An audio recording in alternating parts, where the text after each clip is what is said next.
So when we're looking to design a system, this gives you a sense of a system, a complete system that's been designed in the IPVM camera calculator software. You'll notice that there's a number of cameras, there's a floor plan that's been uploaded. You can choose different types of camera models. This is an axis camera. You could do generically, this is 10 megapixel, this is a 1080p Aerocon camera, etc. You can also do different types of markups here. We've sort of created our own sort of building there. We put some information with labels, etc. So this is what it looks like when we get to a full design. And so we will get there, and there's a link in the chat that will let you look at what a full design appears. So we're just going to start with the basics, though. So first, go to ipvm.com/calculator and put in where you live. So if you lived in Topeka, Kansas, so go ahead and do that, and then you can drill down to wherever you live. And this looks like a school in Topeka, Kansas. So I'll pick this basically as a demonstration. So let's say we wanted to start by designing a camera for this vehicle entrance right here. Okay, so I'm going to go ahead and add a camera. So I'm going to move this camera over here, say, well, okay, we're going to mount it on the corner closest to it. And then we're going to put the camera and say we want to get cars entering at this position. So we've already learned a couple of things here. It's 275 feet from the camera to basically the driveway where people turn into the parking lot. And you'll notice if you look at the pixels per foot, the pixels per foot is extremely low there, right? So we know we have a problem with this sort of layout. And one thing we can do here, and so what would you recommend if we wanted to get license plates, if we want to get cars coming in at this point right here, what's one simple thing that we could do to get more details? So what would you recommend? Anyone with their recommendations of how do we get, right now, you can see we can barely make out a person. We can't see a license plate. It's way narrow the field of view. Great. Okay, Dean. So let's go ahead and narrow the field of view. So we'll do this here. So let's narrow it to about here. So obviously our distance still stays the same. It's still about 275 feet away, but the width of the field of view has gone down significantly. So now the width is only 137 feet. You will notice that you're only getting 14 pixels per foot. So that's still an issue, right? Because license plates are just sort of, are still very sort of, are not very detailed at all. So let me zoom in a little bit here. All right, so let's say we go even tighter. So let's try to go over here. Now you can see if we go down to 92 feet wide, so we went from like 130 to 92 feet. So let's go a little bit more. So let's go down to something like here. Now we're basically going to still 276 feet away. But now we only have a 58-foot wide field of view. And so you can continue to make those types of trade-offs. So I'll go even narrower. And so now we've gotten to a point where we have roughly 50 pixels per foot. So we have 50 pixels per foot. So we have a high probability of getting a license plate at this point. Just do one thing here. Let's do actual size. All right, great. So you'll see that we have 50 pixels per foot. We've got a pretty narrow angle. A couple things to keep in mind here now.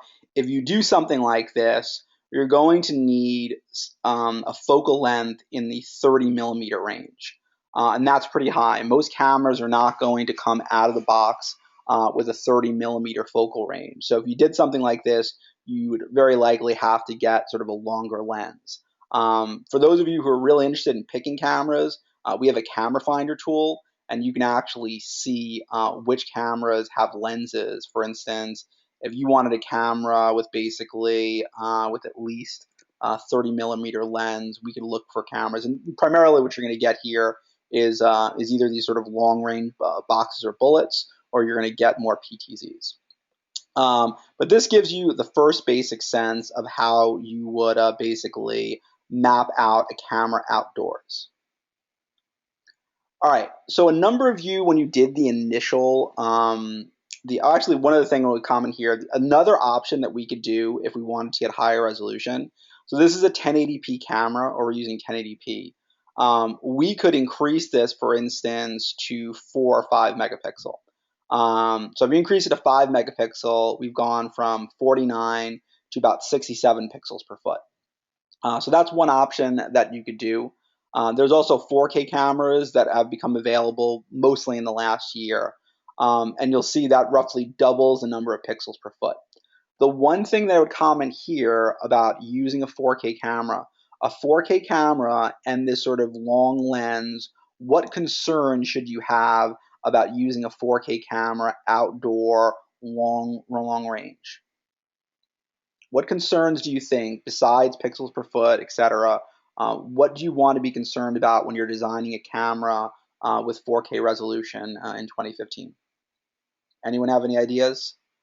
Shutter speed, I mean, it's close, Ken. I mean, shutter speed is definitely related, but why is shutter speed potentially an issue? So as Jeff's saying, lack of light in the image sensor, Hernan saying the sensitivity, right? So most 4K cameras, and we've tested a number of them already, are relatively poor in low light performance. Now, some have integrated IR, but now one thing you need to think about here, that's 276 feet away. So let me show you an example of the IPVM calculator. One thing you can do is, for instance, Panasonic, we've tested this. They have a really good 4K camera. What's Panasonic's 4K? Figure the model number for Panasonic. What is the Panasonic 4K camera called? 7878. There we go. Okay, 78. This is the 12 meg. Okay, so let's try to choose this camera. It's got basically a long range. It has long range varifocal and is built in IR. So let's choose this camera. Now, one thing you'll see here, so a number of you have said lighting conditions. You'll notice, and I'm going to go as narrow as I can get with this camera. So 17 degrees is actually pretty good, though. You'll notice that like even at 17 degrees with this camera, it still only gives you 48.7 pixels per foot. That's because you can't make it any narrower, right? I mean, somehow if you can move the camera closer, that would help. But given that we're mounting it sort of where we are, right, on the edge of the building, we don't really have a lot of play here. So you're not going to be able to get it narrower, like I said, with this camera. You'll also notice this red line. This red line is the IR spec. So this is saying 30 meters or about 100 feet. But the problem is here, we need to go essentially 100 meters. One thing that we could do here, and I'll just show you an example. If you say, listen, I want to have IR that goes about 100 meters, it's going to be tough to do that. It's not impossible, but I'll show you an example.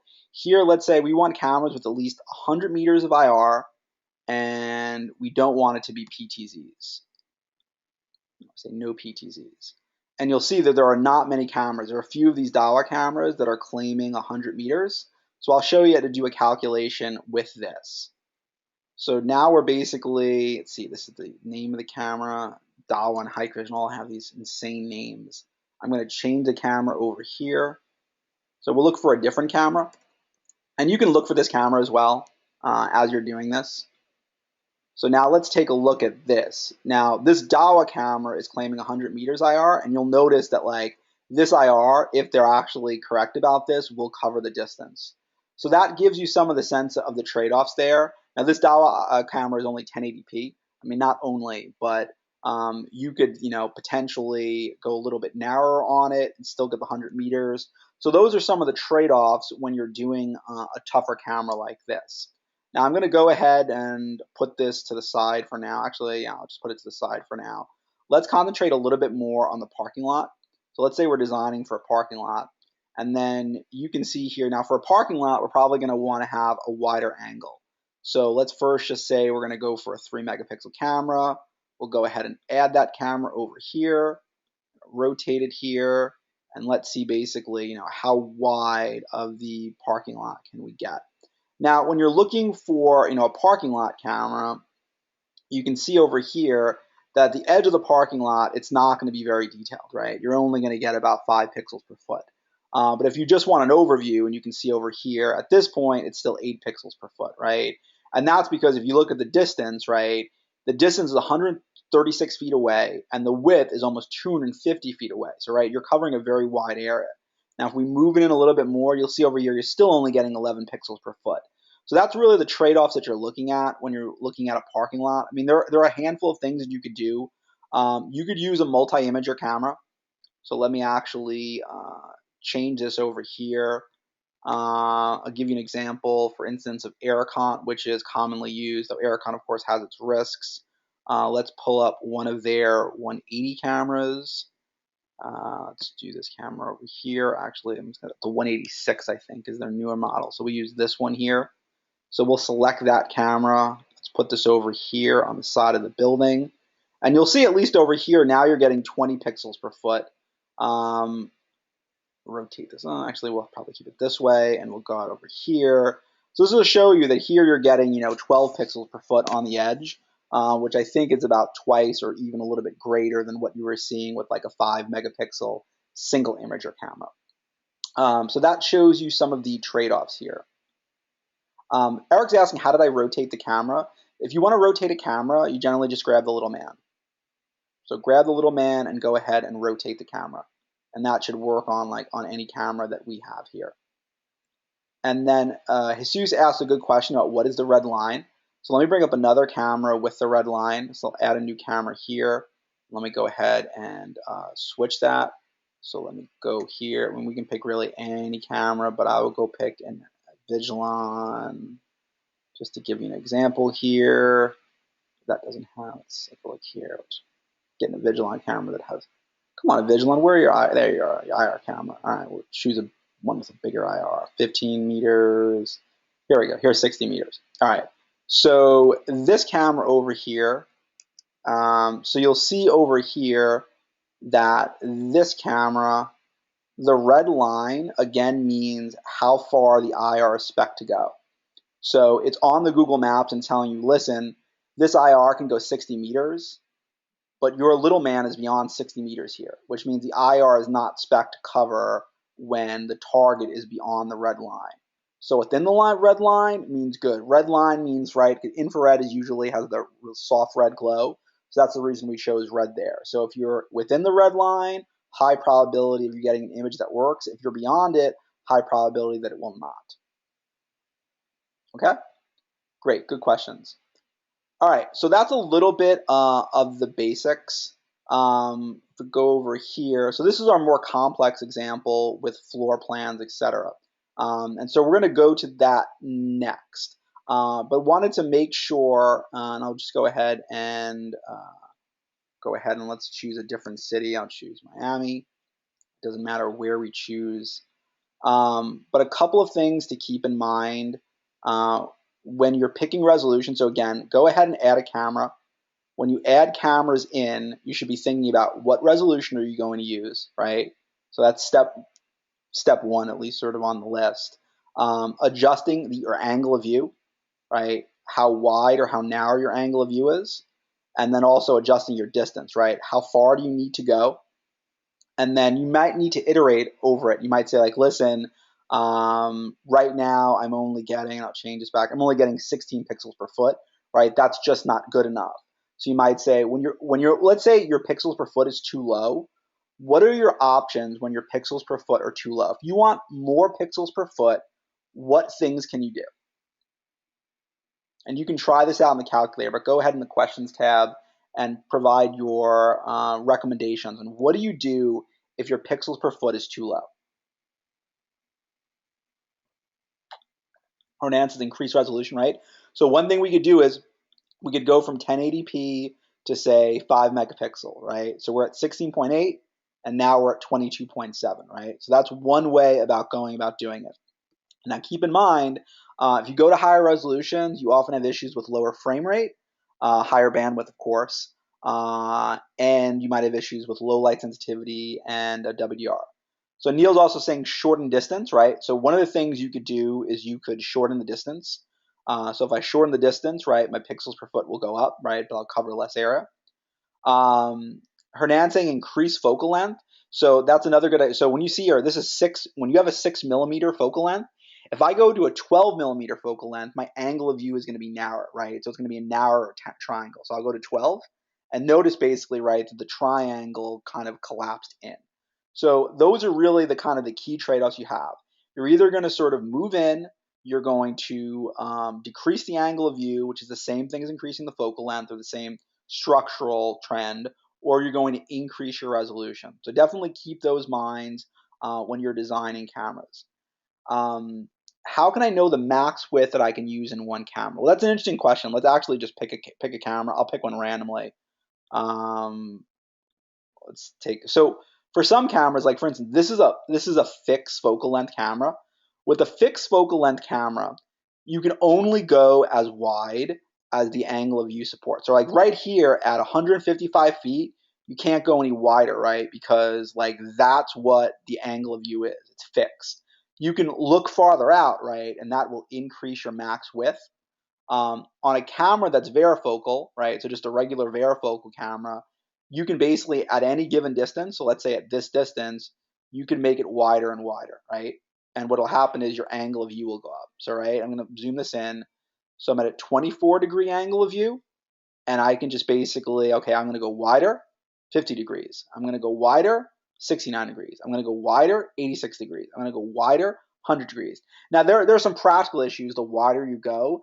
Lens availability, right? Up to about 100 degrees, you generally have a lot of options for lenses.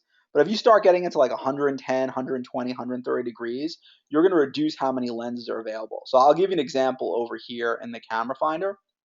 So let's say you're looking for cameras that basically are up to like 100 degrees, right? So there's 1,600 cameras that are basically anywhere from 0 to 100 degrees. Now let's do the opposite. Let's go from like 101 degrees, from 101 degrees to 178 degrees. Let this basically catch up. Hold on one second. Here we go. So you only have 92 cameras or 500 cameras that are 91 or higher. So you basically have, instead of 1,600, you're now down to 500. That's actually 91. So let's go to like 104. And now you see you're down to like 172. So there's definitely a big trade-off, especially you get over 100. So we had 1,500 under 100 degrees. We only have 237 cameras over 100 degrees. So keep that in mind when you're trying to go really wide. There are definitely trade-offs when you're designing cameras with really wide angles. And of course, the other issue is with a really wide field of view, you're going to have a very poor pixels per foot. And I'll zoom in here to show you like even a more realistic scenario. So let's say you were, actually I'll just go down the block here. Let's say this was like this is your house here. So if this is my house here, and I want to add in kind of like a 180 degree camera, so I'll add a 180 degree camera here. So if I add this in here, I'll put the distance down to like 20 feet. I'll put this on my house. I'll go over here. And what you'll notice is that even just going into the middle of the street, 1080p, you're now down to 6.7 pixels per foot. So those are a number of kind of important trade-offs when you're looking at those issues. All right, so I'm going to pause for a second before we get into doing floor plans and putting cameras on floor plans, etc. Anyone have any other questions they want to go over before we get into part 2, which is putting cameras on floor plans and doing indoor designs?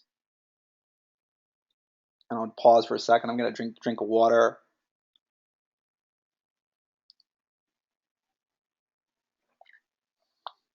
I see this is a really good question. I'm going to hold this for 1 second to see if any other questions are coming in. We'll definitely take that one. So go ahead and ask some more questions. What Jesus is asking is, what is the minimum pixels per meter I can use to detect, recognize, and identify? So I'll put a new camera over here. And just to show you as a demonstration, I'm going to add the camera here. And I'm going to go to 10 meters. So take a look over here. You've got 45 pixels per meter. So at 45 pixels per meter, I think we'd agree that you can't actually identify a person with 45 pixels per meter. What you can do here is you can actually just use the calculator to experiment for yourself. And there's definitely some subjectivity to it. So now you're at 100 pixels per meter, which is roughly like 30 pixels per foot. At 100 pixels per meter, right, it's still, most people I think would argue that that's not good enough. Let's go to 150 pixels per meter. So let me ask you here, and this definitely can differ. Do you think that 150 pixels per meter, or about 50 pixels per foot, is that good enough to identify people?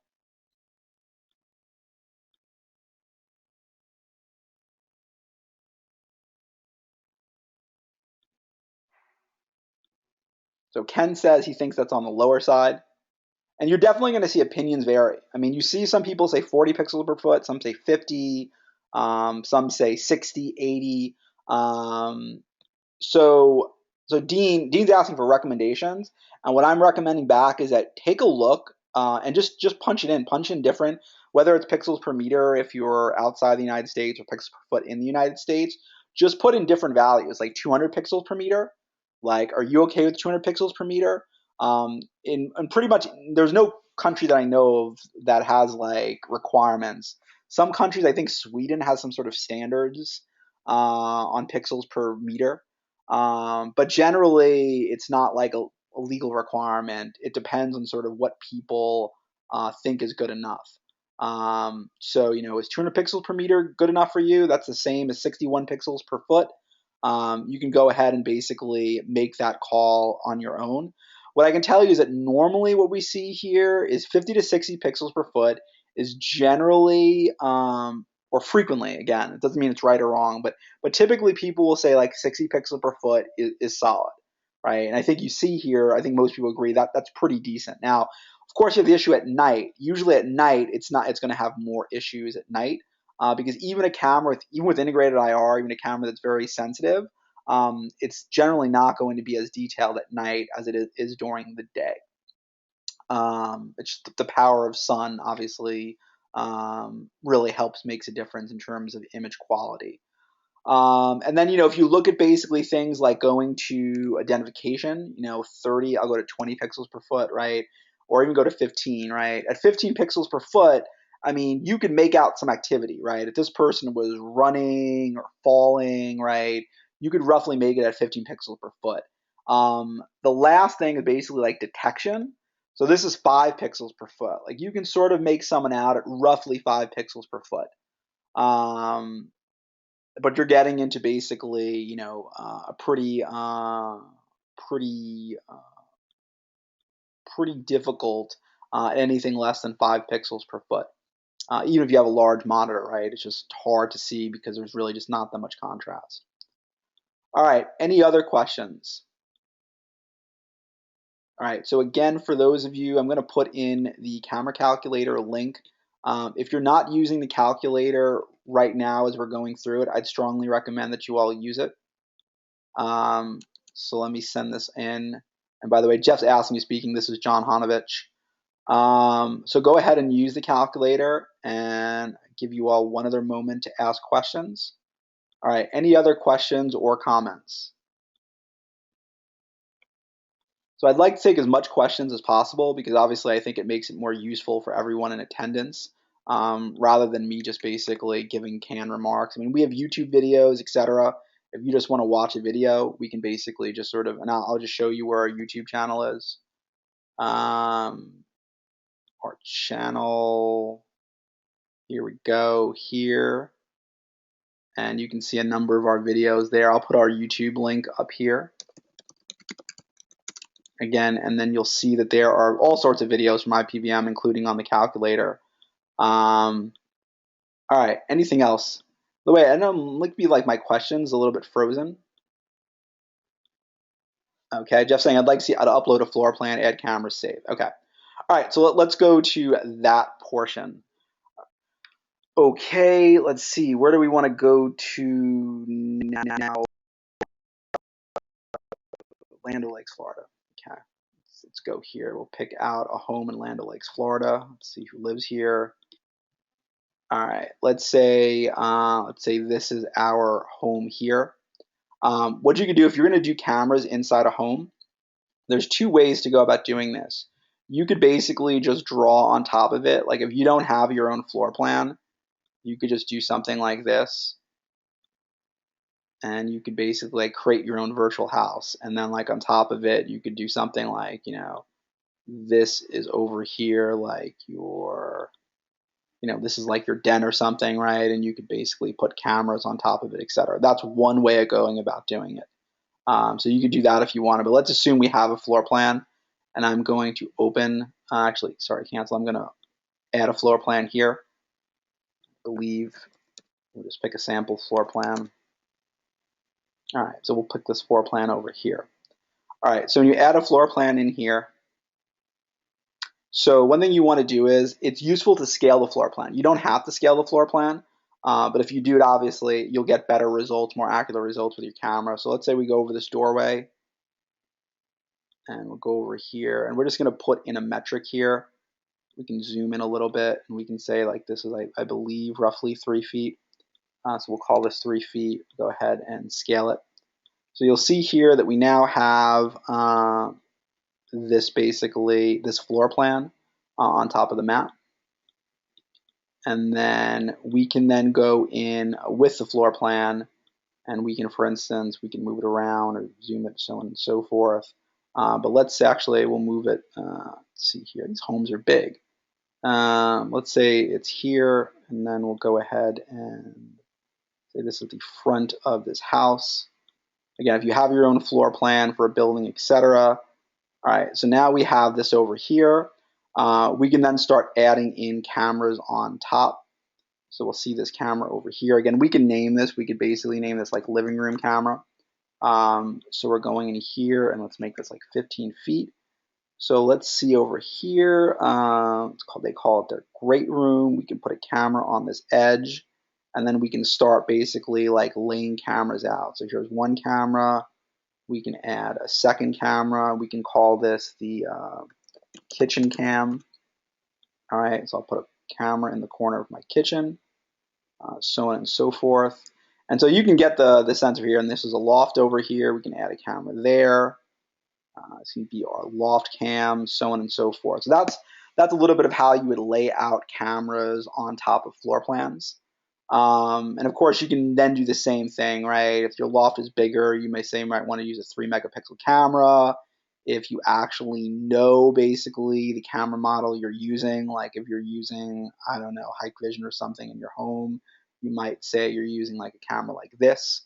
And that camera has a very long range of IR relative to this house. So that's a little bit on the floor plan side. And Jeff, you could upload, any type of drawing that you want, as long as it's like JPEG, bitmap, so on and so forth. If you'll see over here in this project that we did, this is like a whole sort of, sample of kind of basically a whole large building, right? You could drop that whole thing, including the outdoors areas, and map on top of that. So it's certainly possible. I mean, you could upload anything you want. It'll take any image. It doesn't matter if it's a floor plan. So, all right. What if you don't have it? I mean, if you don't have it, like I said, the example here is that if you don't have a floor plan, you can just basically use the markup tools to basically create your own sort of kind of virtual floor plan. So you could do something like this.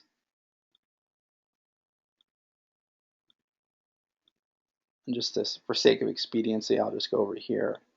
And so now you have basically kind of a house on top, and then you could start adding things like if this is a certain room or area, you could then put this sort of box over here, so on and so forth, right? Depending on sort of what you're looking at or what you're using, etc. But that would be one way to go about doing it. If the customer or if you don't have a floor plan for a certain building, you could roughly build your own. All right, Dean. So how do you print, Dean? You're a good straight man. I appreciate that. So next, we can export. I'm actually going to go over. Let's see over here. Let me open up a different camera. So we've got a number of projects. Let me try to pull up a project here. I'll pull up the Statue of Liberty project. This is a sample project that we have. All right, so we have a number of cameras, and now we want to go and export it. And you can do this as well. You can try it out. Actually, I'll send you all the link to the Statue of Liberty, and you can try exporting this.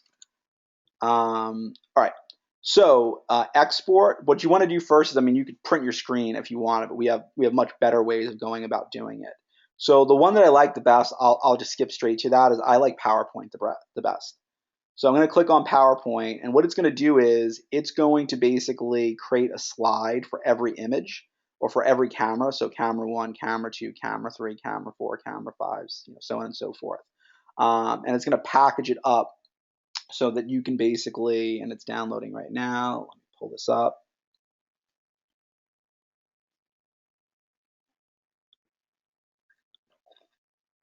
So you get this title page automatically done, 7 cameras, today's date.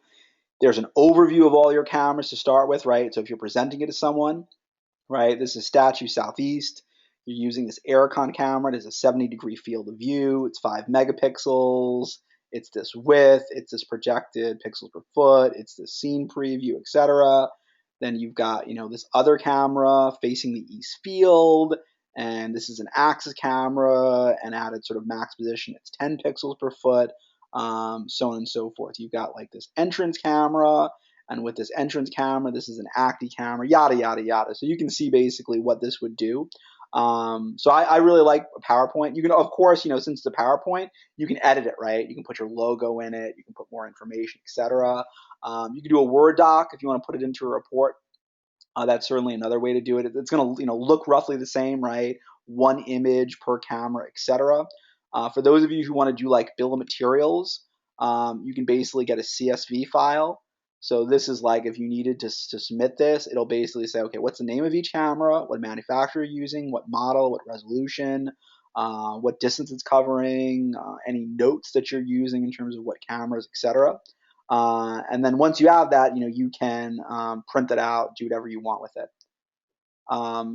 Can you create your own floor plan on a blank background?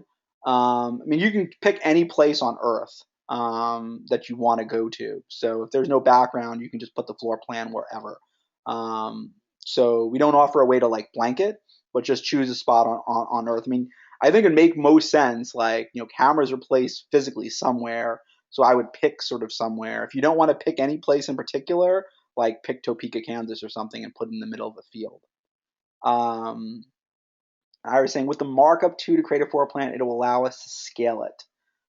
Yes, that's what we were mentioning earlier, is that when we add the floor plan in, that was the whole point, Iris, just to show you over here, is that like when you put the floor plan in, that's the step here. Go over here. I'll pick this floor plan. When you put the floor plan in, it'll immediately offer to scale it for you. So this is where you go in and basically say like, I know the size of the bedroom is, I think it's claiming that it's 13 feet wide. So you'd punch in 13 feet, or if it was in meters, you'd put in meters. You'd go and scale it, and boom, it automatically goes on the map, and it's scaled appropriately to its sort of true dimensions on Earth, so that when you put a camera on top of it, like here, you'll know that basically that the it's correct on. So here it's saying 14 feet, which looks roughly accurate, right, given the dimensions that we put in off the floor plan. All right, so great. So we went over a number of things: PowerPoints, Word documents, CSV files, floor plans, creating your own floor plans, etc. What other questions or what would you like to go over? We can do more fundamental things just on basic camera design. We can do more advanced things.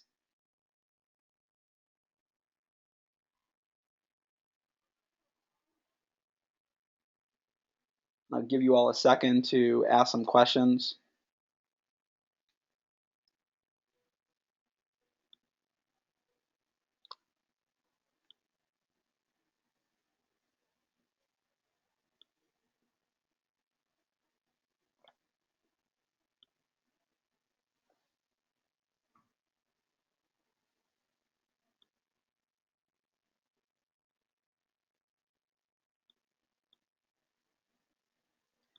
Dean's saying, what does it cost? So you can see, or most of you can use it, that the calculator, the fundamentals of the calculator are free. So choosing models, choosing cameras, etc. There are certain advanced features. So adding in floor plans is members only. Saving, for instance, if you want to save a project, is members only. If you want to use multiple cameras, it's members only. And the membership prices you'll see range from like $99 to $200 a year. Um, and that, so if you're not familiar, I mean, for those of you who aren't as familiar with IPVM, it's not, you not only get basically the calculator tool itself, you get all of our tests, all of our reports, etc., as part of basically your membership to IPVM. And then thermal cameras. So you mean you can? We have some thermal cameras entered, but the main thing with thermal cameras is that like they're the number of pixels per foot that you need for thermal cameras is different, right? In the sense that like normally you're looking at 3 pixels per foot or 5 pixels per foot because you're typically using thermal cameras for identification. So like if we were over here, let's say we were doing a thermal camera that was like going off the pier. I'll just add this over here. You could use some of the same sort of fundamentals here, and you'd see that like at this point, you're 300 feet away, and you are only getting, actually, you're still getting 21 pixels per foot because of, but let's go out a little bit further. So let's say we were trying to go out to see like boats in the ocean, right? Like even this far away, you could still use pixels per foot. The one thing you want to make sure at is that like for instance, thermal cameras are not going to be at most they're going to be 640 by 480, right? Commercially available. There's some sort of very super high end exceptions, but that's the main thing. If you're doing thermal cameras, you'll need to check a lower resolution. And we do have a handful of thermal cameras in the database, so we haven't focused on that element to date.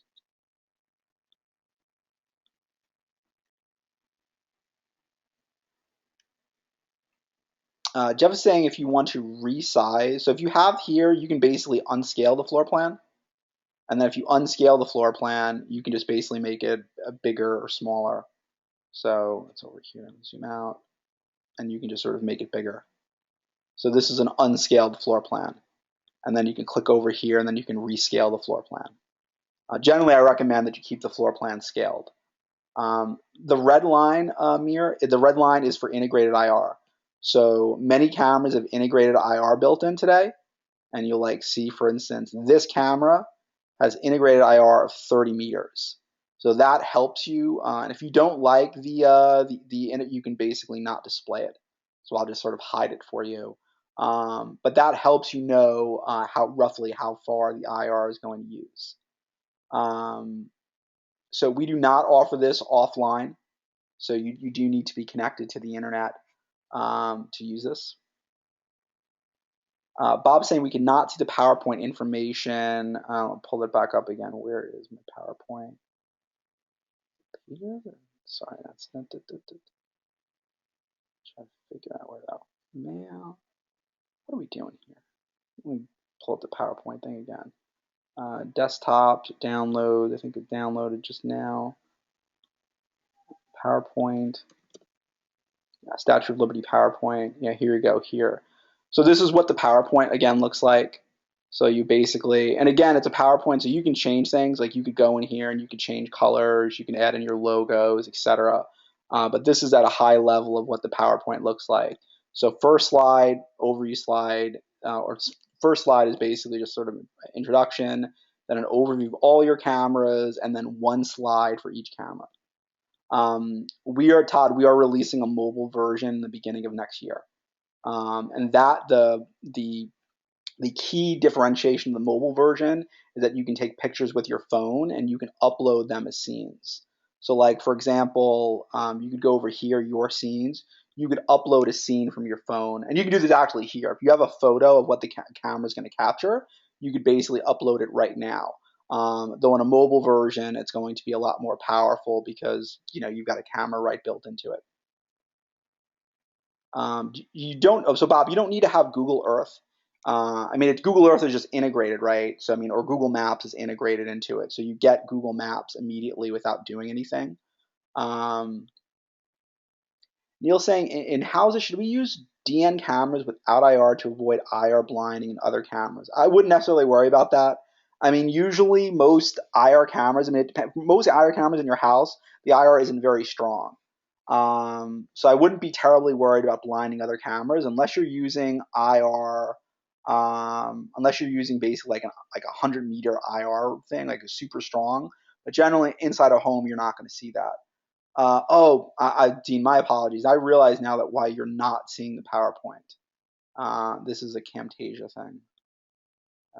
Show Statue of Liberty 2. All right, so now you should be able to see the presentation. Again, my apologies for that. That's how it displays things. Let me pull the question back up. All right, great. So you should see it now here. My apologies. So again, this is the PowerPoint presentation, intro slide, overview, and then a slide for every camera. So I really like this. I think that, like, as a former integrator, I would love. When we used to do this by like hand, which was a little bit ridiculous, right? Because it took like a guy an hour to build like one for every damn sort of camera. This just sort of does it all automatically for you. So you can go in and put your logo, your company, your information, etc. You can put more notes in it, explanations, so on and so forth. All right, so go back over here. All right, so you should basically see here. A mean saying is a 360 panoramic camera with the capability to add a Q-SIG camera as well. Is it possible to use this camera and see panoramic view as well as a PTZ view here at the same time? No, I mean that's such an edge case, that camera, but like we do. I mean, so you can just do like an Axis Q60. So like let's pull up an Axis Q60 here. So I'll pull up a Q60. I guess is the new model 2. So we'll select this camera. So you could have this camera, and what I would just do is basically just add in a generic 360.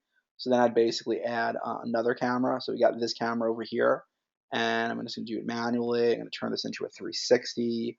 And I think, what does Axis do? Maybe it's 8 megapixels or something, or 5 megapixels.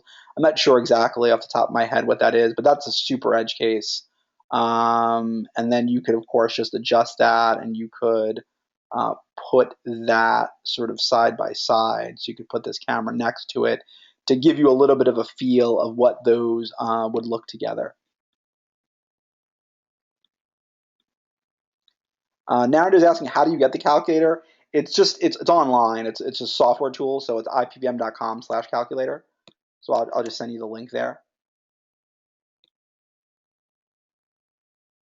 All right. How's shutter speed? So let me actually show you a little bit about shutter speed. So shutter speed, let's see here, exposure tutorial. We've got some sort of examples. So for example here, this is the same camera. This is at 1/15 of a second. This is at 1 second exposure. Again, it of course varies how light sensitive the camera is, but the general principle remains the same. If you do a 1 second exposure, like you're gonna look like the Flash. It doesn't matter like if you're super slow, you're gonna look like the Flash at a 1 second exposure, right? Because even a human sort of walking casually is going to move a few feet in 1 second. And if you only have a 1 second exposure, it's definitely going to blur. So that gives you a little bit of the trade-offs here. All cameras, I'm going to say all cameras, but almost every camera allows you to adjust the shutter speed. So you can go in your settings, and you can go and say set it at like a max of like 1/30th or 1/2 a second or 1/500th of a second, etc. The real issue is how light sensitive a camera is. And we do a lot of tests on that. Like here's a test we did on ranking IP camera low light performance. And you can take, or you just basically, I'll send out this link over here. It's more about like low light sensitivity. That's kind of the key thing. The more low light sensitive a camera is, the more you can use a faster shutter speed and not worry about being a camera, or not worry about it being too dark. And you can see some of the testing that we did here, basically doing testing with the line charts at night to see basically that type of separation. All right, good. So Abdul's asking a question, is it free? So like I said, it's this calculator is a mix of free and premium.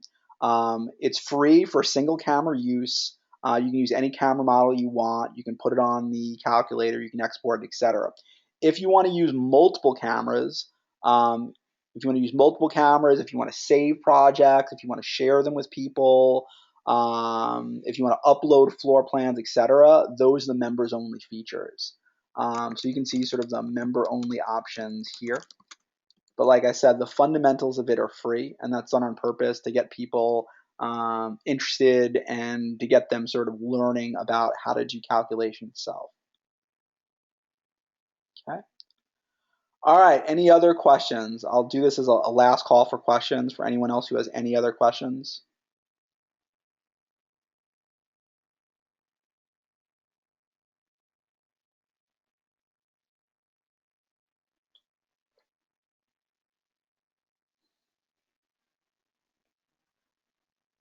All right, so it's been a very good presentation. I appreciate all of your questions. And this has been very good. And I will say I'll take a few more minutes of questions.